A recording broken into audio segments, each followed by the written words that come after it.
Hey, this is Ross Gibbons of Gakuten Podcast, and because I've more or less found a long time with the last video I had here, 30 minutes of reading an article, I decided to cut down reading the articles and actually take excerpts and notes of the articles I read to tell you guys about. And I have right here. I've written notes down here on this page, and it's other side of this moleskin pamphlet here that I'll be reading my notes from. And so, let's get the story started off. I have like 6-7 articles I want to talk about. The first one being, Avatar pulled from 1,628 Chinese movie screens.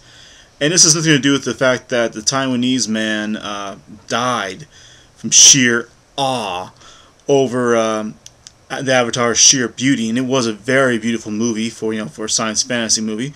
But actually it comes from the fact that the China Film Group, the state-run movie distributor, pulled the movie in favor of a biography of Confucius, which actually I'd like to get my hands on too. Confucius was a smart, intelligent man, and there is something there I may talk from a libertarian standpoint, though officially, yeah. I'm interested though. He was a contemporary of Lao Tzu. Anyways, so according to the Hong Kong newspaper Apple Daily, though, the reason the switch was happening because it was urging the propaganda officials of the Chinese government who are convinced that Avatar was taking too much market share from Chinese films and drawing unwanted attention to the sensitive issue of forced evictions. If you don't happen to know, millions of Chinese have been displaced from their homes, and because the Chinese government would rather build high-rises and government infrastructure projects where these people would rather want to be living and may have been living for years and years and years on end. They don't give a rat's ass about them. But in Avatar, humans actually destroy the village tree of the Na'vi tribe that's primarily in the movie. There was also several other from Na'vis there. I hope I'm not getting any spoilers away there. And to obtain a much desired resources beneath it. I think they call them unobtainium. I thought it was kind of funny because after they destroy the tree, you'd think they'd go right into mining. No, they decide to lay off mining, wait till it smolders down, which is probably a smart idea. But let's go ahead and fight the Na'vi more. Yeah.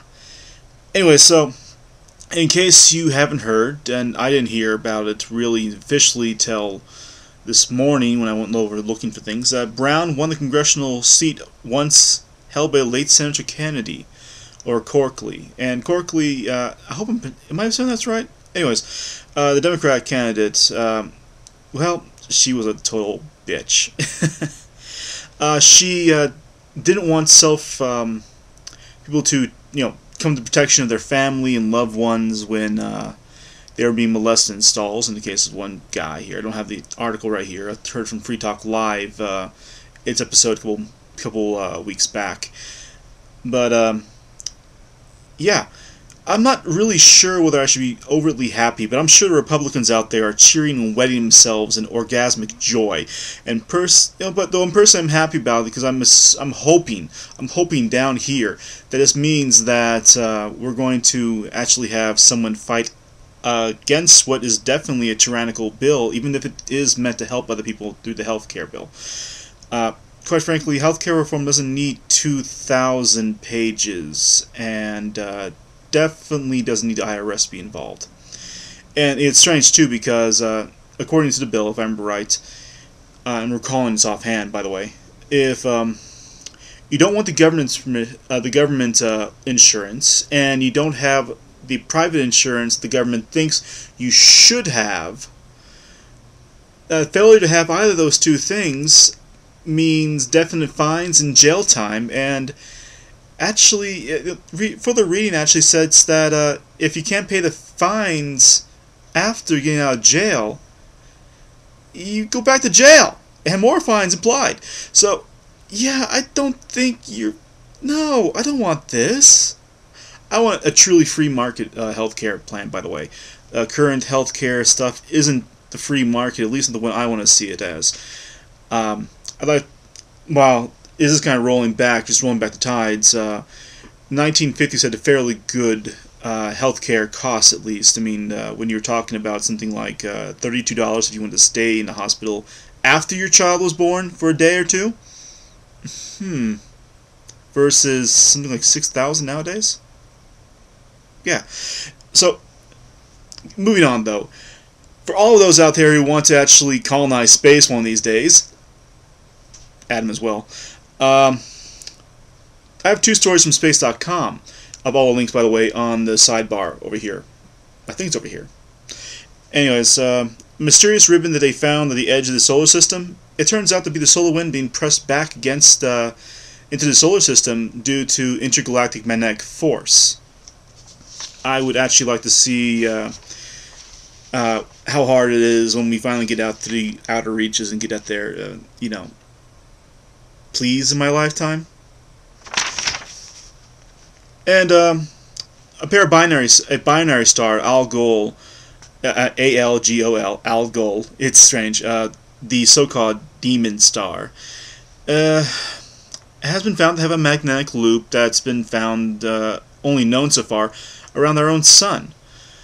And it's funny too because the binary star is actually kind of tidally locked. The smaller of those two stars is actually constantly facing the largest primary star. The same face it is. And the reason why it's called the demon star is because it kind of blinked back and forth. And this happens when you see binary stars go around, but this is fairly obvious.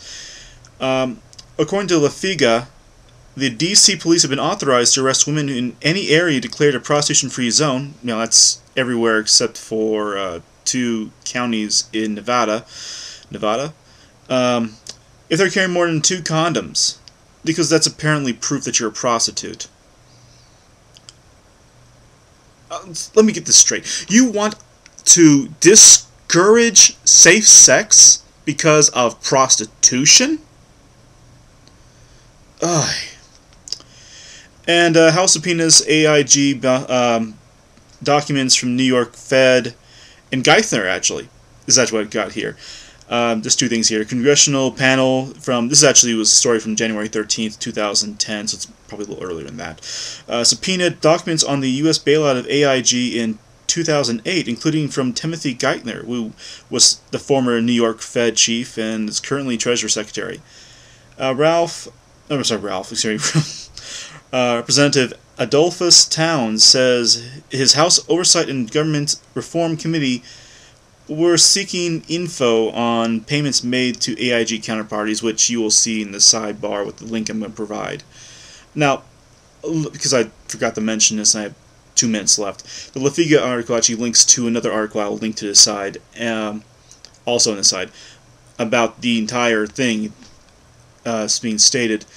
Yeah, it's not exactly just 2 condoms, but it is something more or less that you have to be in an area where it's late at night, no real place you're going, and have been warned to disperse.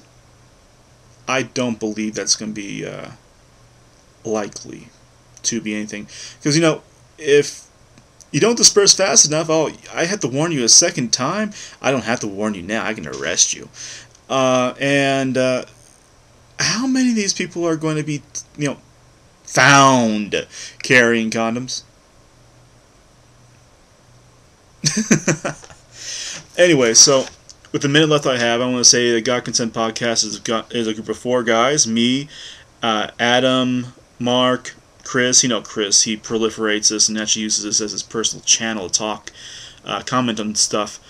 But you can comment down here below. You can comment at you can email us at gotconsentpodcast@mail2noble.com, and we have a Facebook page. So go look for us, God Consent Podcast. And that's actually pretty much it. I gotta say now. Good night, America and the world.